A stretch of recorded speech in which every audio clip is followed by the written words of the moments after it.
सत्कारयोग सात्संग जी, आप सभी को प्रेम भरी राधा स्वामी जी।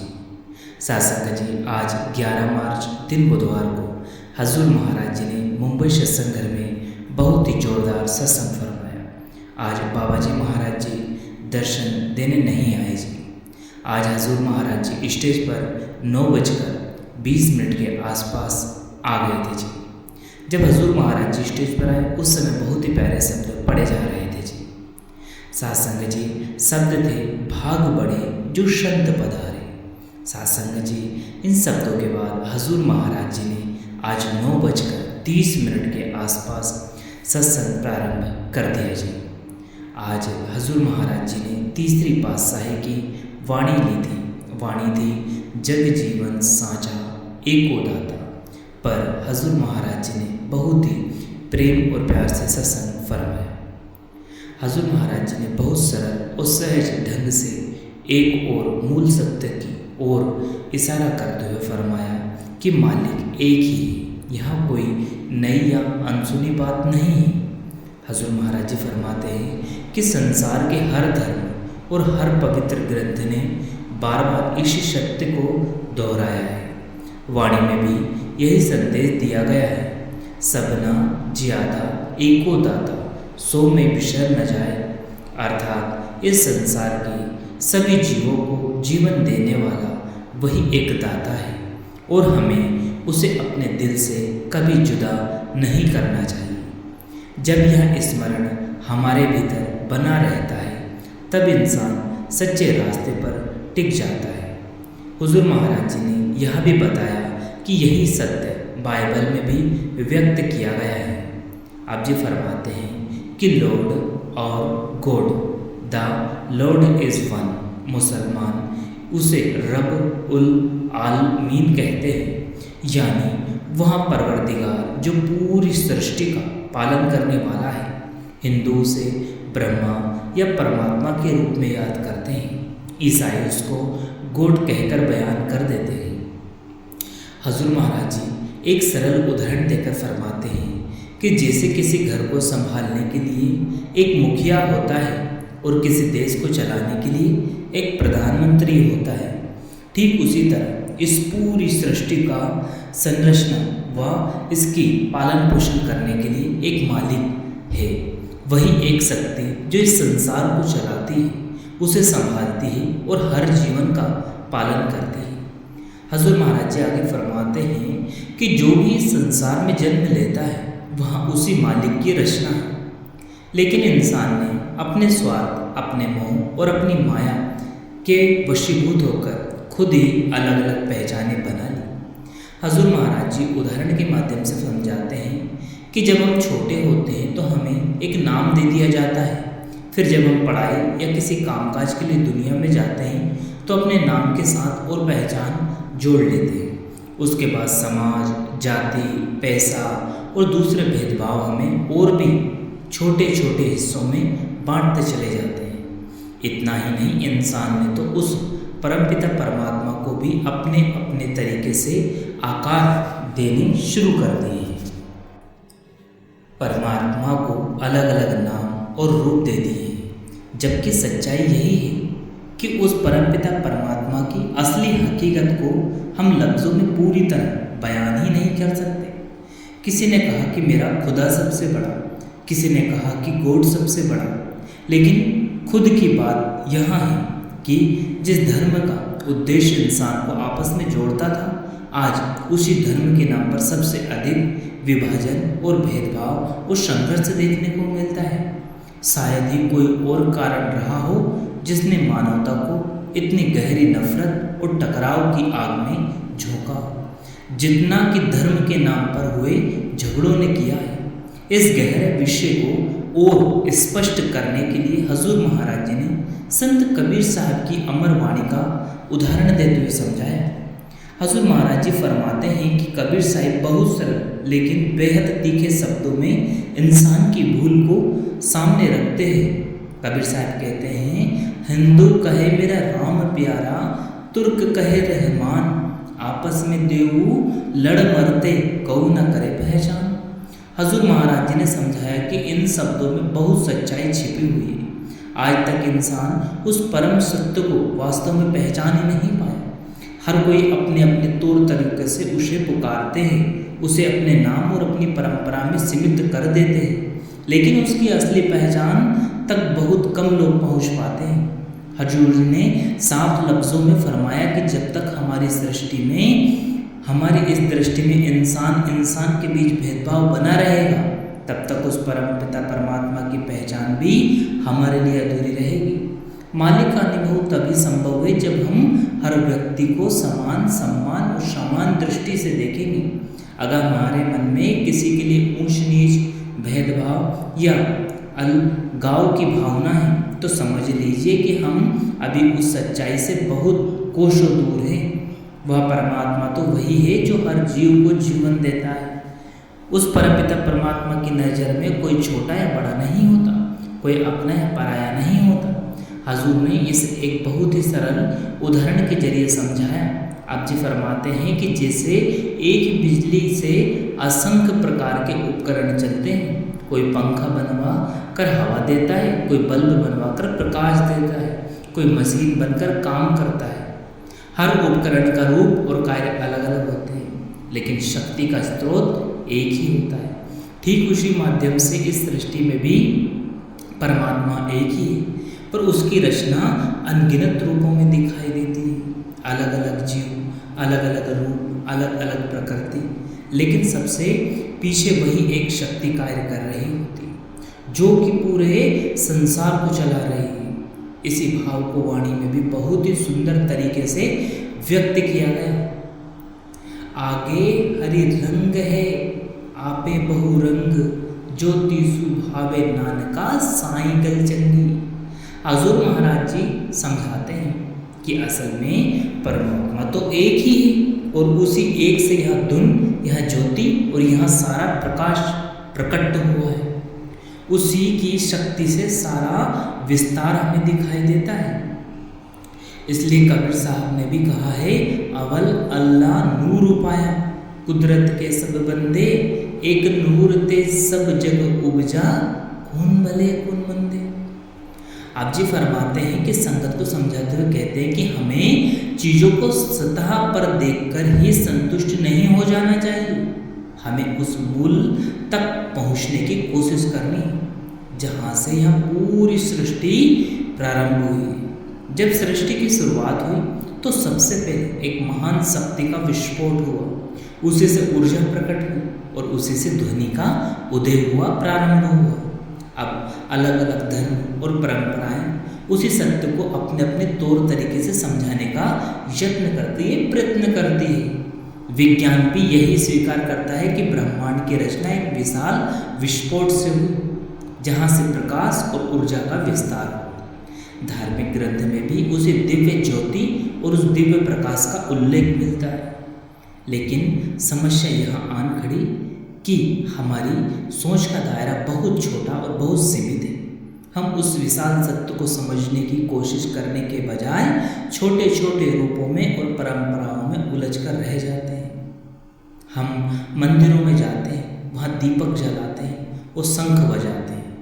मस्जिदों में अजान की आवाज़ गूंजती है, गुरुद्वारों में गुरु ग्रंथ साहिब का प्रकाश किया जाता है, चर्च में मोमबत्तियाँ जलाई जाती हैं और घंटियाँ बजती हैं। इन सब का मूल भाव तो एक ही, उस परम शक्ति की याद, और उसी के साथ यह स्मरण रखना कि वो हमेशा मौजूद है। लेकिन समय के साथ हम इन परंपराओं और तरीकों में इतने उलझ गए कि असली उद्देश्य पीछे छूट गए। इसके बाद महाराज जी ने बहुत ही करुणा भरी वाणी में सच्चाई को उजागर करते हुए एक ऐसी बात सामने रखी जिस पर हम में से बहुत कम लोग वास्तव में ईमानदारी से विचार करते हैं। आप जी फरमाते हैं कि अक्सर हम सत्संगियों को यह कहते हुए सुनते हैं कि अब हम धर्म, मजहब और पंथ की सीमाओं से ऊपर उठ चुके हैं। हम कहते हैं कि हमारे लिए सब कुछ बराबर है और हम किसी भेदभाव को नहीं मानते। लेकिन जब बात हमारी निजी जिंदगी की आती है, विशेषकर विवाह जैसे महत्वपूर्ण निर्णय की, तब हमारी सोच का असली रूप सामने आकर उजागर हो जाता है। सबसे पहले हम यही देखते हैं कि होने वाला जीवन साथी हमारे ही धर्म से होना चाहिए। इसके बाद यही समाप्त नहीं होती, फिर जाति और बिरादरी का प्रश्न सामने आ जाता है। उसके बाद कुंडलियां मिलाने की प्रक्रिया आरंभ हो जाती है और अंत में विवाह के लिए शुभ मुहूर्त तलाश किया जाता है। हजूर जी ने बड़े ही सरल शब्दों में फरमाया, आप जी ने समझाया, क्या हमें सच में ऐसा लगता है कि मालिक ने किसी इंसान को अधूरा बनाकर इस दुनिया में भेजा है? क्या हमें यह विश्वास है कि उसने किसी को अशुभ बना दिया? हजूर जी ने आगे समझाया कि जो लोग कुंडलियाँ के भरोसे विवाह करते हैं, क्या उनके जीवन में कभी दुख नहीं आता? क्या उनके बीच कभी मतभेद नहीं होते? और क्या ऐसा है कुंडली मिलाने से हुए विवाह बाद में कभी टूटते नहीं? सासंग जी, हजूर महाराज जी आगे फरमाते हैं कि असल बात यहाँ है कि हमें सबसे पहले यह देखना चाहिए कि सामने वाला व्यक्ति इंसान कैसा है, उसका स्वभाव, उसके विचार, उसकी सोच, उसका चरित्र कैसा है। यही बातें किसी रिश्ते की असली नींव होती है।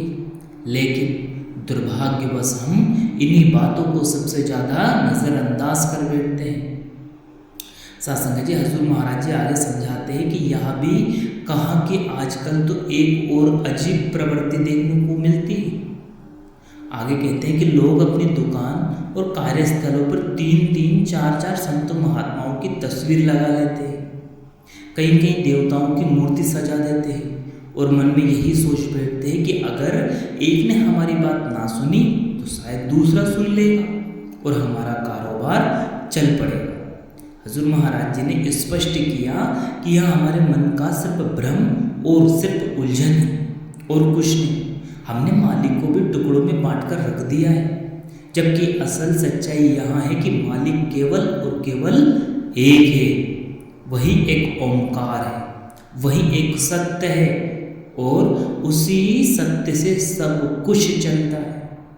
हजूर महाराज जी आगे समझाते हैं कि 10वीं पातशाही ने मालिक के 1100 से अधिक नाम लिखने के बाद अंत में उसे अनामी कह दिया।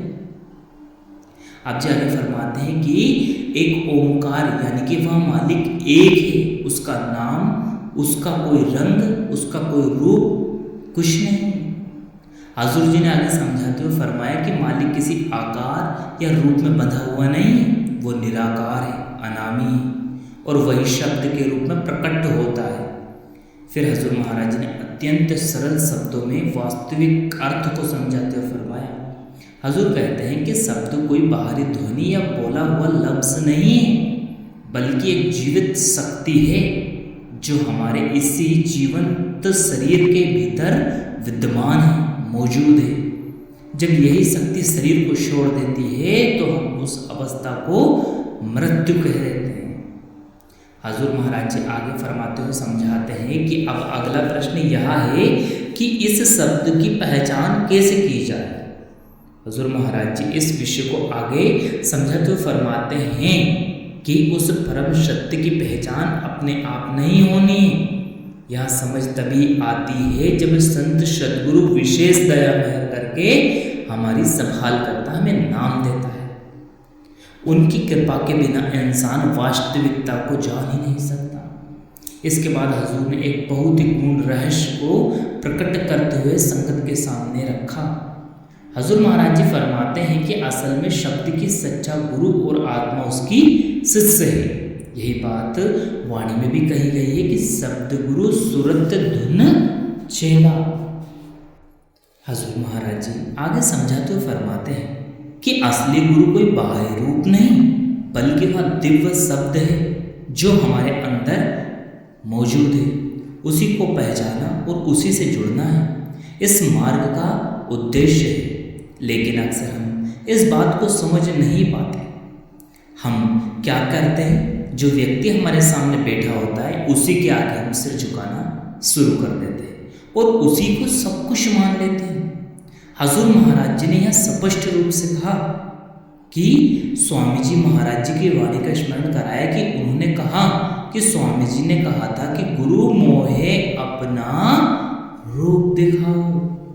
हजूर जी ने समझाया कि स्वामी जी का संकेत किसी बाहरी चेहरे या शारीरिक रूप से नहीं था, उनका इशारा उस आंतरिक अनुभव की ओर था जो हम भजन सिमरन के माध्यम से अपने अंतर प्रकट करते हैं। वह दर्शन बाहर नहीं बल्कि अंतर में प्रकट होता है। आगे महाराज जी ने यह भी समझाया कि अपनी व्यक्तिगत कोशिशों से हम सीधे उस शब्द रूपी गुरु तक नहीं पहुंच सकते। हमारी ताकत नहीं कि हम उस शब्द रूपी गुरु की पहचान करें। इसके लिए हमें एक मार्गदर्शक की आवश्यकता होती है, या यूँ कह लें कि एक बाहरी गुरु की आवश्यकता होती है, क्योंकि वही बाहरी गुरु हमें अंतर बसे उस आंतरिक गुरु यानी कि शब्द की पहचान कराता है, उस तक पहुँचने का रास्ता दिखाता है। हजूर महाराज जी से एक सरल उदाहरण के माध्यम से समझाते हैं। आप जी फरमाते हैं, जैसे अगर हम किसी नए शहर में या नई जगह पर जाते हैं तो उस जगह को समझने के लिए हमें एक गाइड की और वहाँ के जागरूक व्यक्ति की ज़रूरत पड़ती है। वह गाइड हमें रास्ता बताता है, हमें सही मार्गदर्शन करता है। उसी तरह आध्यात्मिक मार्ग में हमारे लिए एक नई और अनजानी दुनिया की तरह होता है। इस मार्ग पर गुरु ही वह मार्गदर्शक होता है जो हमें शब्द की असल पहचान करवाता है और हमें उस ओर ले जाता है। इसके साथ ही हजूर महाराज जी ने यह भी फरमाया कि हमें यह समझना चाहिए कि सच्चे संत की पहचान क्या होती है। हजूर फरमाते हैं, सच्चा संत वही होता है जो केवल शब्द का संदेश देता हो, नाम की कमाई का प्रचार करता हो। वह किसी धर्म, किसी जाति, किसी पंथ या किसी भी प्रकार के भेदभाव में नहीं उलझाता। उनकी दृष्टि में हर इंसान एक जैसा होता है, समान होता है। वह सबको एक ही नज़र से देखता है। यही एक सच्चे संत और सच्चे मार्गदर्शक की असल पहचान होती है। महाराज जी कहते हैं कि सबसे पहले यह बात समझ लो कि यह मानव शरीर कोई साधारण शरीर नहीं। यह शरीर भीतर ही भीतर एक अमृत सर है, एक ऐसा दिव्य सरोवर जिसमें सत्य का अमृत भरा है। इसलिए अपने इस शरीर को कभी तुच्छ या छोटा मोटा न समझे, यह अनमोल है। हजूर महाराज जी ने यहाँ तो वहाँ स्थान है या फरमाया कि जीवित परमात्मा रहता है, यही उसका मंदिर है। हजूर महाराज जी ने यह भी समझाया कि बाइबल में भी इसी सत्य की ओर संकेत किया है। वहाँ लिखा है कि we are the living temple of God, अर्थात उस परमपिता परमात्मा का वास्तविक मंदिर कोई पत्थर की इमारत नहीं बल्कि यह जीवित शरीर है। संत महापुरुषों ने भी इसे नर नारायणी देह कहकर पुकारा है। हजूर ने आगे समझाया कि यही वह सरोवर है जिसमें संत महापुरुष हमें नाम के जल से स्नान कराने की कोशिश करते हैं। वे चाहते हैं कि हम इस भीतर के अमृत से जुड़े और अपनी आत्मा को शुद्ध पवित्र करें। इसलिए संत महात्मा बार बार हमें याद दिलाते हैं कि मनुष्य जन्म अत्यंत दुर्लभ और अनमोल है। यह जीवन हमें यूं ही नहीं मिला, अनगिनत योनियों में भटकने के बाद यह अवसर मिला है। कभी हम कीड़े मकोड़े के रूप में जिंदगी में आए, कभी पेड़ पौधे बने, कभी पक्षियों के शरीर में जन्म लिया तो कभी अन्य जीवों के रूप में संसार में आए। इस अनगिनत जन्म की लंबी यात्रा के बाद कहीं जाकर हमें यह दुर्लभ मानव देह प्राप्त हुई है। इसके बाद पता नहीं इस संसार में मनुष्य जन्म मिले ना मिले। और यही अवसर है जिसमें इंसान उस परम सत्य की पहचान कर सकता है और अपने असली घर की ओर वापस जा सकता है। 84 लाख जोनियों का मतलब है अगर एक जोनी में सिर्फ 1 साल भी बिताया हो तो 84 लाख साल बाद हमें मानव जन्म मिला है। इतने सालों में तो कई युग बदल जाते हैं। महाराज जी आगे फरमाते हैं कि 84 लाख सालों को सोच कर देखो, यह कितना लंबा सफर है कि हम सोच भी नहीं पाएंगे। वाणी में भी आया है 184 जोनी सभाई, मानुष को प्रबुद्धि बनिया, यानी कि असंख्य जन्मों के बाद ही यह मनुष्य शरीर मिलता है ताकि हम उस परमपिता परमात्मा, उस प्रभु की भक्ति कर सके, उसकी महिमा का गान कर सके। लेकिन दुख की बात यह है कि यह अनमोल दात मिलने के बाद भी हमारा ध्यान, हमारा मन उस मालिक की तरफ नहीं जाता और इसी दुनिया में हम उलझ कर रह जाते हैं और उस मालिक को भूले बैठे हैं।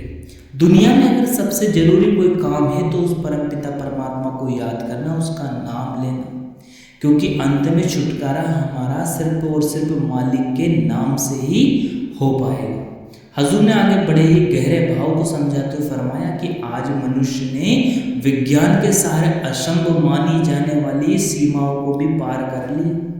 वो आकाश की ऊंचाई तक पहुंच गए, समुद्र की अथाह गहराई में उतर चुका है और यहाँ तक कि तारों और ग्रहों के बीच की दूरियां भी माप रहा है। लेकिन इतनी सारी उपलब्धियों के बावजूद एक बड़ी विडंबना, दुख की बात यह है कि उसने अब तक अपने अंतर में झांक कर देखने की कोशिश नहीं की। उसने अपनी आत्मा की उड़ान नहीं भरी। बाहर की दुनिया में तो वो बहुत आगे निकल गया, पर अपने अंदर की यात्रा करना भूल गया। हजूर ने आगे समझाते हुए फरमाया कि जिस तरह जानवर केवल प्रतिक्रिया के आधार पर चलते हैं, आज इंसान का व्यवहार भी कुछ ऐसा ही हो गया। हमारे अंदर भी क्रोध, उत्तेजना और अशांति भरी पड़ी हुई है। हजूर ने आगे समझाया कि मालिक ने हमें विवेक की ताकत दी ताकि हम सही और गलत की पहचान कर सके, लेकिन दुर्भाग्य से हम उसी विवेक की ताकत का दुरुपयोग कर रहे हैं। हजूर महाराज जी आगे समझाते हैं कि वास्तव में हमें 5 बड़े विकारों में जकड़ रखा है। वो कौन कौन से? काम, क्रोध, लोभ, मोह और अहंकार। और इस वर्तमान युग में तो एक और विकार चुपचाप हमारे जीवन में शामिल हो गए। वो कौन सा विकार है? हजूर कहते हैं वो है मोबाइल फोन। हम सिमरन के लिए समय निकालने में टालम टोल कर देते हैं, लेकिन बात जब मोबाइल पर समय बिताने की हो तो घंटों से हम समय उसमें खुशी खुशी बिता देते हैं और हमें बहुत भारी भी नहीं लगता।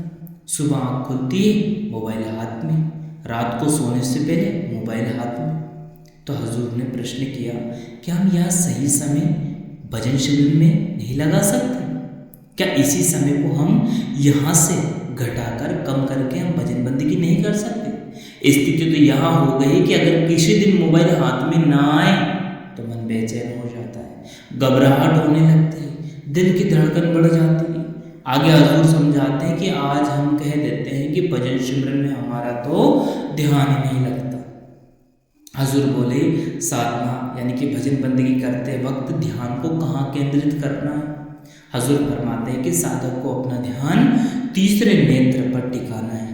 तीसरा नेत्र यानी कि दोनों आंखों के मध्य। जब मनुष्य अभ्यास करते करते अपने ध्यान को उस स्थान पर स्थित करेगा तो धीरे धीरे वह दिव्य प्रकाश का अनुभव होने लग जाएगा और वहीं से सच्चे दर्शन प्रारंभ होने और वहीं से आत्मा को वह असली आनंद और परमानंद की प्राप्ति होती है, जिसकी खोज में मनुष्य जिंदगी भर से भटकता रहता है।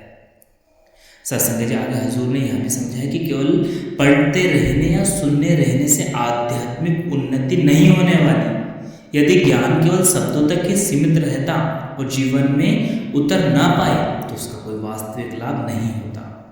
तो सत्संग जी आज हजूर महाराज जी ने 11 मार्च दिन बुधवार को दिल्ली में बहुत ही शानदार सत्संग फरमाया है। आज बाबा जी तो दर्शन देने नहीं आए, लेकिन आज मुंबई सत्संग घर का माहौल बड़ा ही सुहाना था। हजूर महाराज जी ने बहुत ही प्यारा सत्संग फरमाया। आप जी को अगर यह सत्संग पसंद आया हो और आप जी हजूर महाराज जी, बाबा जी महाराज जी के सवाल जवाब, दर्शन और सत्संग के वीडियो सुनना देखना पसंद करते हैं तो सत्संग स्टूडियो यूट्यूब चैनल को आप जी जरूर सब्सक्राइब कर लो, बेल आइकन को ऑल पे प्रेस कर दें जिससे कि ऐसी वीडियो मिल सके जी। तो हम अपनी वाणी को विराम देते हैं। आप जी अपना और अपनों का ध्यान रखें और ऐसे वीडियो सुनने के लिए सत्संग स्टूडियो यूट्यूब चैनल को जरूर सब्सक्राइब करें। फिर मिलेंगे किसी और वीडियो। शुक्रिया, टेक केयर, राधा स्वामी जी, धन्यवाद।